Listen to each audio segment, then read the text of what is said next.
Hello friends, বকুলের lifestyle চ্যানেলে সকলকে স্বাগত জানাই।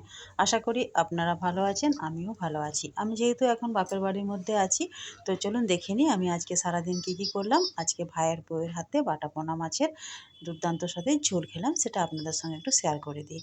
আমাদের একটা হচ্ছে মাটির বাড়ি, একটা হচ্ছে পাকা বাড়ি। মাটির বাড়িতেও এখনও আমাদের বসবাস রয়েছে, মা বাবা থাকে। আর দালান বাড়িগুলোতে আমার দুটো ভাইয়েরই বিয়ে হয়ে গেছে, ওরা থাকে। এখানে হচ্ছে মায়ের পুজোর ঘর, এটা মায়ের ঠাকুর ঘর। এটা কিন্তু একটা রুম মাটিরেরই, দুটো রুম আছে, একটা এটা রুম আর একটা আছে সাইডে। তো এটা মায়ের সম্পূর্ণ ঠাকুরের জিনিস থাকে। আর এখানে মা অনেক কিছু ঠাকুর পেতে রেখেছে। যেহেতু মাটির মধ্যে, সেহেতু একটা উঁচু ঢিবির মতো করা আছে সিমেন্ট দিয়ে। আর যেটা নিচটা আছে মেঝেটা, সেটাকেও কিন্তু সিমেন্ট দিয়ে ঢালাই করা আছে।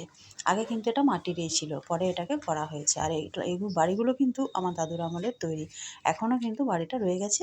আর ভালো আছে, বসবাস করা যায়। আমরা গিয়ে এই বাড়িগুলোর মধ্যেই থাকি। মানে মাটির ছাদও আছে, ছাদটাও ব্যবহার করা যায়। উপর থেকে টিন দেওয়া আছে, টিনের বাড়ি।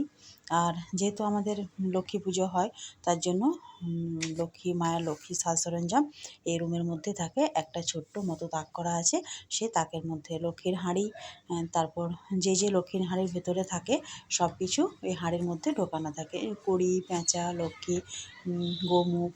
এই যে আগে এটা মাটির হাঁড়ি ছিল, মা এখন সেটাকে পাল্টি করে পেতলের করেছে। মাটির হাঁড়িটা কেউ মারা গেলে সেটাকে পাল্টি করতে হয় বছর বছর, তারপরে এমনিতেও সেটাকে পাল্টি করতে হয়, সেই জন্য এটাকে পেতলের হাঁড়ি করে দিয়েছে। আর বাবা লাগিয়েছে বাগানে অনেক বেগুন, একটা একটা বেগুন 1 হাত করে লম্বা, তার সঙ্গে আছে ধনেপাতা।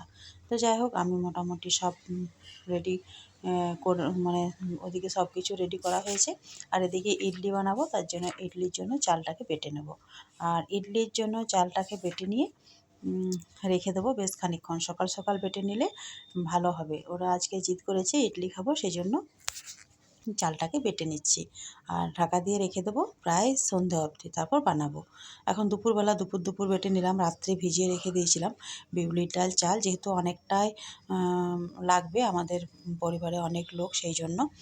আর এদিকে চলছে রান্নাবান্না দুপুরবেলা যেহেতু। আর বেড়াল বাবা জীবন মাছের গন্ধ পেয়েছে, ওই যে মাটির ছাদ থেকে নেমে, এটা সিঁড়ির দুয়ারে নেমে ও দাঁড়িয়ে আছে। আর এদিকে রান্নাবান্না করছে উনুনে আমার এক ভাইয়ের বউ, আর আরেকজন গ্যাসে করছে। একজনের দ্বারাই হয় না, অনেক রান্নাবান্না হয়, সেজন্য দুজন দুদিকে শুরু করে দিয়েছে। বাটা পোনা মাছের ঝোল হবে ফুলকপি দিয়ে।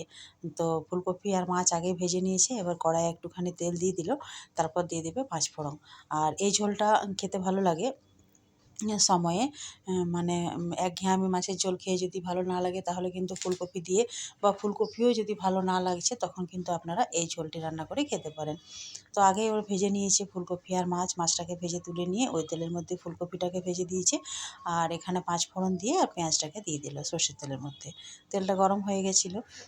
আর এখনও কিন্তু ওরা উনুনে রান্না করে, যেহেতু অনেক রান্নাবান্না থাকে, দুটো ভাইয়ের পরিবার প্লাস মা বাবা, সেই জন্য রান্নাবান্না মোটামুটি কিছুটা উনুনে করে, কিছুটা গ্যাসে করে। যখন উনুনে সব কিছু হয় না, গ্যাসে করে। তারপর মশলা, আদা রসুন পেঁয়াজ লঙ্কা বাটা ছিল, সেটাকে দিয়ে ভেজে নিয়েছে, তারপর ফুলকপিটা দিয়ে বেশ খানিকক্ষণ কষে নেবে। আর ফুলকপিটা বেশ তেলেই ভেজেছিল বেশি করে দিয়ে, তার জন্য ঝোলের মধ্যে একটুখানি তেল কম দিয়েছে। আমি দাঁড়িয়ে দাঁড়িয়ে দেখছিলাম, তো একটুখানি ভিডিও করে দিলাম। আর এই ঝোলটি যখন আমরা খেয়েছিলাম, অসাধারণ লাগছিল কিন্তু খেতে। তা যাক, ভালো করে কিন্তু মশলার সঙ্গে কষিয়ে নিচ্ছে। আর নুন হলুদ দিয়েই কিন্তু ভাজা হয়েছিল ফুলকপিটা, তার জন্য একটু সামান্য পরিমাণ কম নুন হলুদ এর মধ্যে দিয়ে দিয়েছে।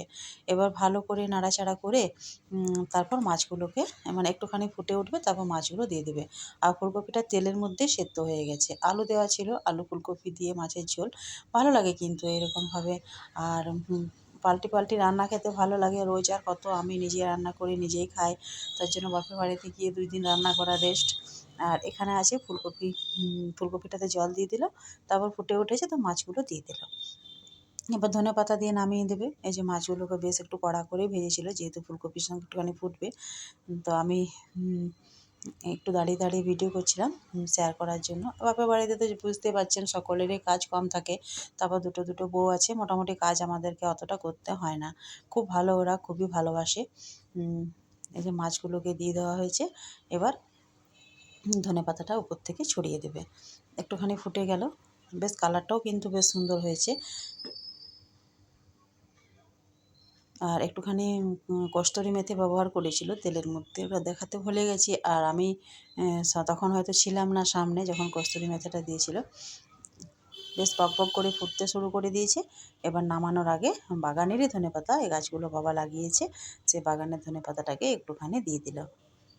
এবার এটাকে নামিয়ে দিয়ে গরম গরম ভাতের সঙ্গে গরম গরম বাটা পোনা ফুলকপির ঝোল পরিবেশন করবে। তো দেখতেও ভালো হয়েছে, খেতেও ভালো হয়েছিল।